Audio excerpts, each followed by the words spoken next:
Hey coffee cuties, we are back with another banger. And in this video, we are going to be discussing type 4 hair. We are going to be going over curl patterns, hair textures, hair density, and hair porosity. So grab your tea, grab your popcorn, grab your coffee, and grab your pen and notepad because we are definitely going to get into some things. Now, before I get started, I just want to give a few disclaimers because as we know, the girlies really like to tussle over hair. So for one, I'm going to say these are my opinions and perspectives. I am not, for two, a licensed hair stylist, a cosmetologist, whatever. I'm not licensed. Again, I am just a woman with type 4 hair and I have been natural for about the past 8 years. So this again is my own research. And three, if you have comments, if you feel like I got something right or wrong, etc., you can drop any and all comments in the comment section as long as you pay tribute. And how do you pay tribute? Liking the video, sharing, subscribing, and being sure to tell a friend because we are lit over here. Now that we got that out the way, I am going to give a full detailed video breaking this all down for the girlies in a simple and concise way because a lot of the videos that go over these natural hair types and density, texture, etc., they can be long and boring, etc. So I'm going to try to do my best to make this as entertaining as possible and be sure to stick around into the end because I am actually going to be revealing my own hair type, hair texture, hair density, and porosity. But first, let's get into some definitions. So we are going to start with the definition of curly hair. Curly hair is Afro texture hair typically associated with people of African descent. Now, of course, before the not all please come in, we are not talking about all, but we are talking about majority. Curly hair is defined as more defined ringlets that have increased volume and fuller body. Curly hair is more prone to damage and dryness, so it needs a lot of TLC. We are going to first break down the different curl patterns of type 4 hair, starting with 4A. So 4A typically can host their hairstyles for an average of about 2 days.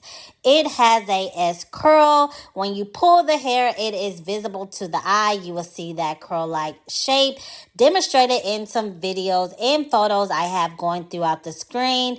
It is soft and elongated curls. It has shrinkage to up to 20%. So basically, for example, if your hair is 10 inches, your hair may be visibly shown at about 8 inches. So not too much shrinkage, but it does have some shrinkage compared to your real hair length. And this hair typically grows vertically and upward, but not always. Sometimes it can grow downward depending on the way your hair decides to grow, but it definitely typically grows somewhat of a vertical direction. Now, 4A is sometimes confused with 3C, but a way you could tell the difference is that 3C is more of a curl pattern and 4A is more of a curlier texture. 4A hair, now I'm going to go into what 4A hair needs. 4A hair needs moisture as it can sometimes lack shine. It needs things like leave-in conditioners and it just needs a few drops of oil. It doesn't need anything too heavy or crazy such as jojoba oil and sweet almond oil. So next we are going to move into type 4B. So type 4B holds styles on average for about a week. So a whole style's a lot longer than 4A. It is typically associated with a Z or zigzag-like shape, as you can see in many of the pictures and videos on the screen. And it is seen with the naked eye. Type 4B has a shrinkage of up to 50%. So, for example, if you have 10 inches of hair, your hair can appear as short as 5 inches. It also grows vertically and upwardly as well. The biggest difference between 4A and 4B is the curl versus the coil. So 4A has a looser, wider diameter, and 4B has a more tighter and narrow in diameter, as you can see throughout the video.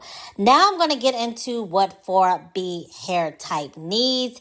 4B can experience a lot of breakage if you neglect your hair, so you definitely need to give it some TLC. It also needs hydration, as it can lack shine and moisture. So some good ones that you can use is Jamaican castor oil. I personally really like Jamaican castor oil. I like to use it as like part of my deep conditioner, etc. Now, it can be very thick, so I definitely wouldn't use it as a daily oil.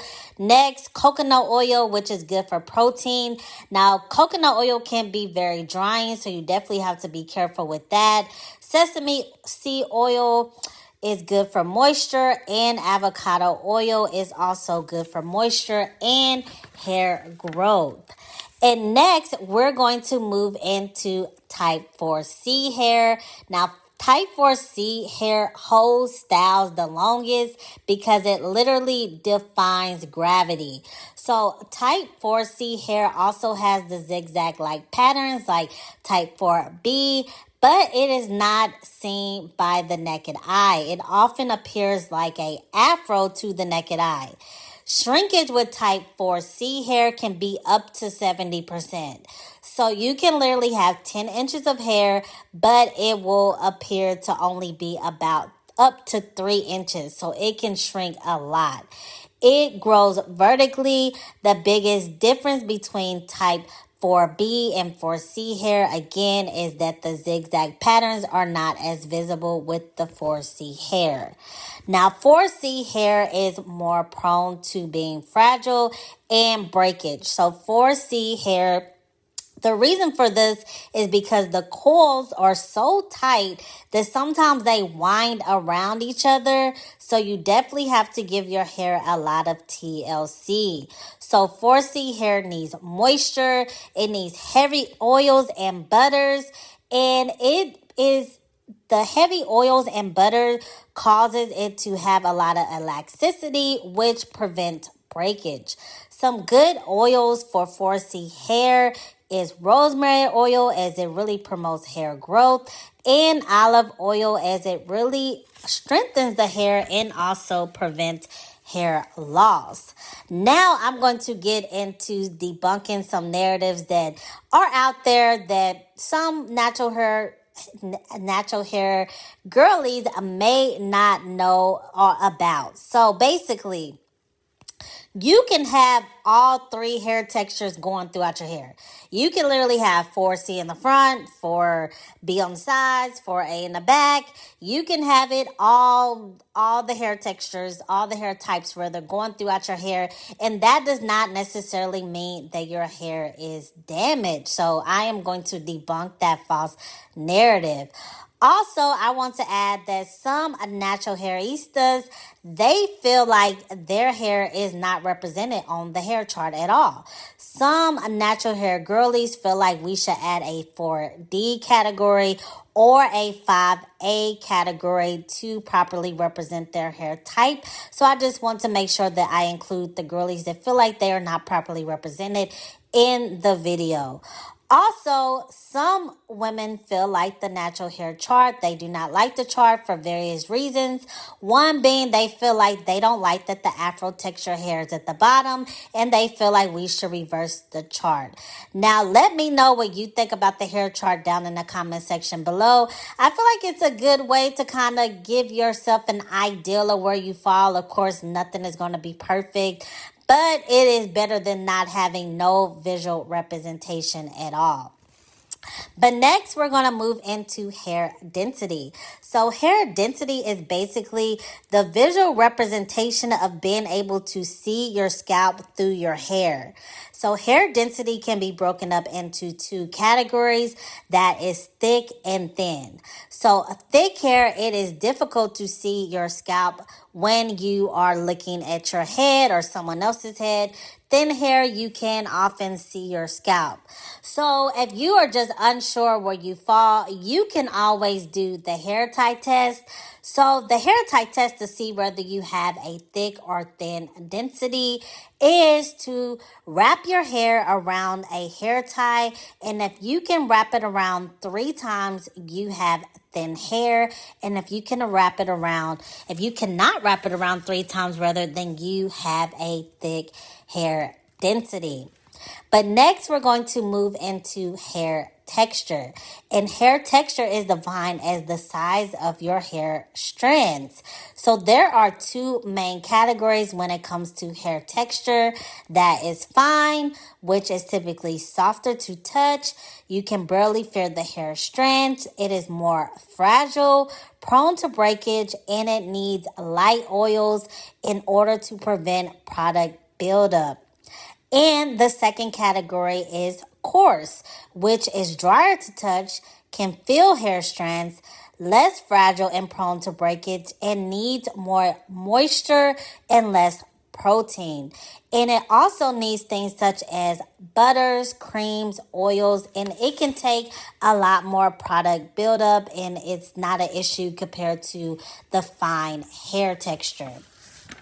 And next, we're going to move into our final category of the video, and that is hair porosity. So, hair porosity basically measures how well your hair can absorb and retain moisture, oils, and products. So basically, hair porosity is determined by your genetics and other external factors, like if you are a girly who likes to chemically process your hair, if you have heat damage, etc., that can also determine your different hair porosities. So hair porosity is broken up into 3 main categories, and that is low porosity, medium porosity, and high porosity. So we are going to go ahead and start with a low porosity. So a low porosity takes the longest time for your hair to saturate with water, and it takes up to at least 1 hour to dry, but sometimes it can literally take as long as overnight. And this is because it is a tight bond cuticle layer, so it is definitely harder for water to saturate through. If you have low porosity hair, you need hair butters, creams, and oils in order to maintain moisture for a longer period of time, as it can be difficult for different types of products to go in and out of the hair strands. Next, we're going to move on to medium porosity. So basically, medium porosity is when you wet your hair, you can wet it within a couple minutes, and it takes drying time less than 1 hour. It is also easier for water to go in and out of the hair because it is less of a tightly bound cuticle compared to the low porosity hair type. So if you have medium porosity, you kind of have the best of both worlds. So you need a mix between heavy creams and heavy oils and light creams and light oils. So you can use like hair butters. You can also use shea butter, coconut oil, and argan oil, as all these are really good for maintaining moisture. And lastly, we're going to get into high porosity. So high porosity, you can literally saturate your hair with water within minutes. Your hair will be wet very fast. But on the flip side of that, your hair also dries very fast.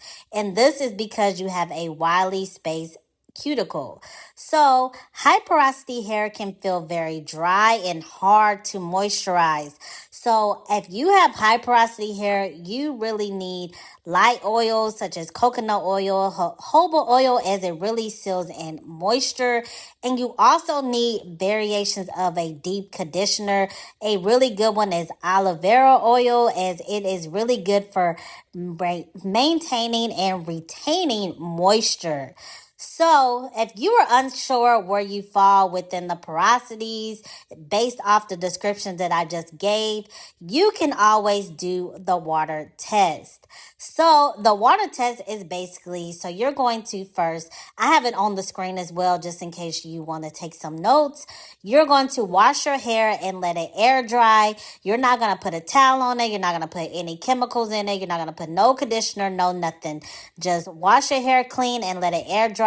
Then you're going to take a strand of that hair, get a glass of water at room temperature, and place a strand of your hair in the glass for about 30 minutes. So to determine which porosity you have based off the water test, if your hair floats, you have low porosity.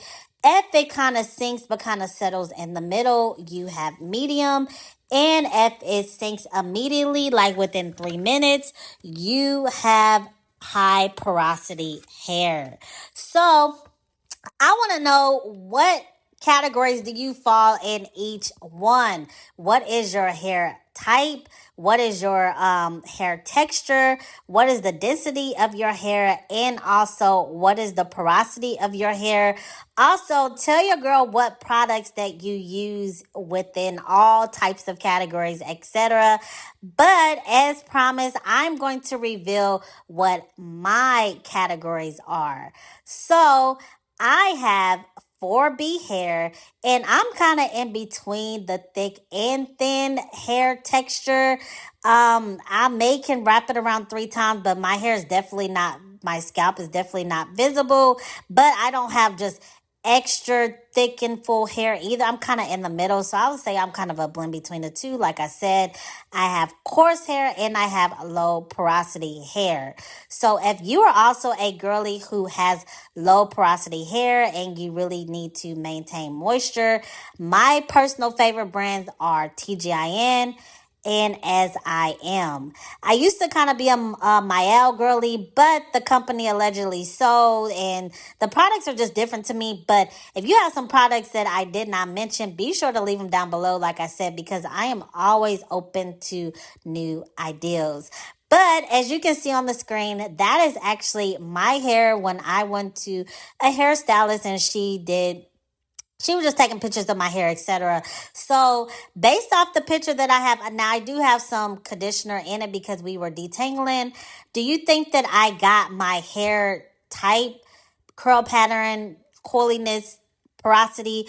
Do you think that I got my diagnosis of my hair correct or incorrect? Also, be sure to let me know that down below as well. But this video was a doozy with a lot of information, so be sure to watch it on repeat. I tried to leave as much visual representation as possible, but we have a lot more natural hair videos to come. Also, be sure to check out my full natural hair playlist on my page. Also, be sure to like, comment, and subscribe, and tell a friend to tell a friend, because we are lit over here. But until next time, see ya.